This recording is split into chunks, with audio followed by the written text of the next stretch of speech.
As Muslims, we have a right to bring up our children in accordance with our beliefs, which have served us over the centuries well.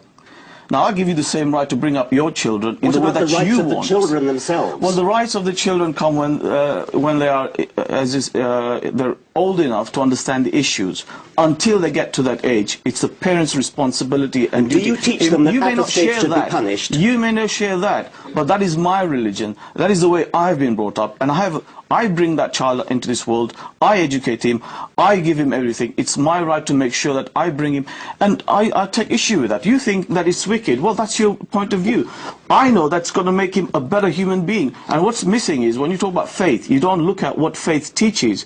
First and foremost, what faith teaches is that, listen, you're a human being, so respect your fellow human beings. And I think that's the important point that you don't want to discuss. What is the penalty for apostasy? And that is the thing that you fail to discuss, and that's why you've got those prejudicial views about faith. What is the penalty for apostasy? What do you teach the children will happen to them if they give up the Muslim faith?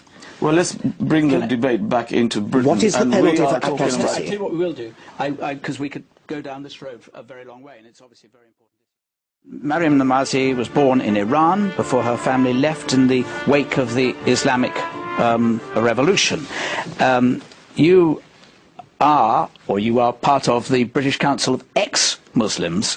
I presume that you believe religious principles are not entirely helpful to developing moral values. No, I actually think that oftentimes religious principles are actually quite immoral, to be quite frank. And I think that if you look at examples where girls are sexualized at a very young age, for example, if you look at Islamic schools where they're forced to veil, where they're taught that they're different from boys, where they're not allowed to listen to music, where they're completely segregated, and many such examples like that. I think, in fact, if there is any good morality that comes out of even religious education, it's not because of religion, it's oftentimes despite religion, and it's the result of an enlightenment and a vast social movement for 21st century values that have had an effect on religion as well. Let me bring in, I will come to you in a moment. Let me bring in Mohammed Muqaddam in response to that. I don't want to misreport, but at Muslim schools, the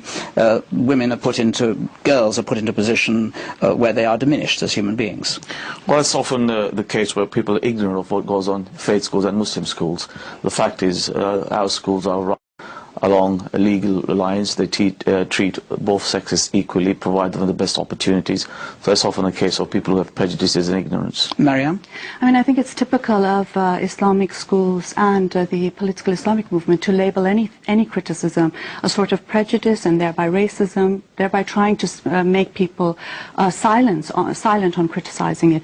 I think the issues are very clear. I mean, the head of the Islamia school, for example, was quoted in an interview saying that you're born a Muslim, you're always Muslim, you can't leave. And that's things that have been told to me untold times for having renounced religion and Islam.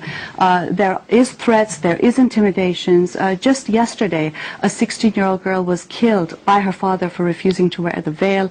I think Islamic schools very much do suppress and restrict girls. Richard Dawkins, from your perspective, presumably you wouldn't be entirely opposed at all to the idea. I would be thoroughly in favour of education in the Bible as literature. You can't understand English literature without the Bible. You can't take your allusions.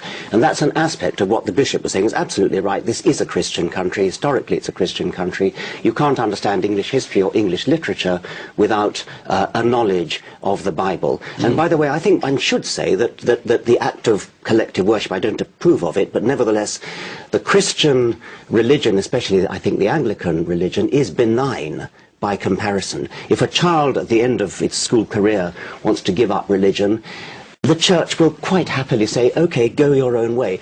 The penalty for apostasy in the Christian religion is not death. There is no penalty for apostasy at all in the Christian religion. The Christian religion is comparatively benign, and we should respect it as such. Richard Dawkins, does a God-shaped perspective or set of values do any harm to the way in which children should be taught at schools right now? Thou shalt have no other God before me, thou shalt make no graven image, thou shalt keep the Sabbath holy. What on earth's that got to do with anything to do with morals? That's the 10 Commandments, or at least 3 of them. It would be deeply depressing if the only way children could get moral values was from religion, either from Scripture, and God knows we don't want them to get it from Scripture, I mean, just look at Scripture, or from God, being intimidated by God. Anybody who is good for only those two reasons is not really being good at all. Why not teach children things like the golden rule, do as you would be done by? How would you like it if other children did that to you? So why do you do it to them? So God is not only irrelevant, God is damaging. I didn't say God was damaging, but I think it's depressing that anybody should suggest that you actually need God in order to be moral. I would hope that our morals come from a better source than that, and that therefore they are genuinely moral rather than based on outmoded scripture or based on fear. Professor Dawkins said, if a child is born into a family given a certain religion, when that child growing up basically knows more about their religion, and as they grow up they learn about other religions and choose, and they can... Are you saying that the fact that you're brought up within a religious faith doesn't prevent you being open-minded or adopting any religion or none? Not at all. It does not prevent me from being open to other religions. I, in fact, have come to this country and chose to put the veil on. I have come to this country without a veil on. So not so very wicked is the view. But what is the penalty for apostasy? What is the penalty for leaving the Muslim faith? To be honest, I cannot back that point up. Dr. Muqaddam, what is the penalty for apostasy? And, before... We keep coming down this apostasy. Well, give us a quick answer on what is the penalty for apostasy, and then we come to the audience one. You very well know, if it's an Islamic country, then the sharia is very clear. Apostasy is dealt with the death penalty. Thank you, that's all I want to hear. But what's the relevance between what happens in an Islamic country and Great Britain? I fail to see the connection. Okay, I'm going to bring some more voice.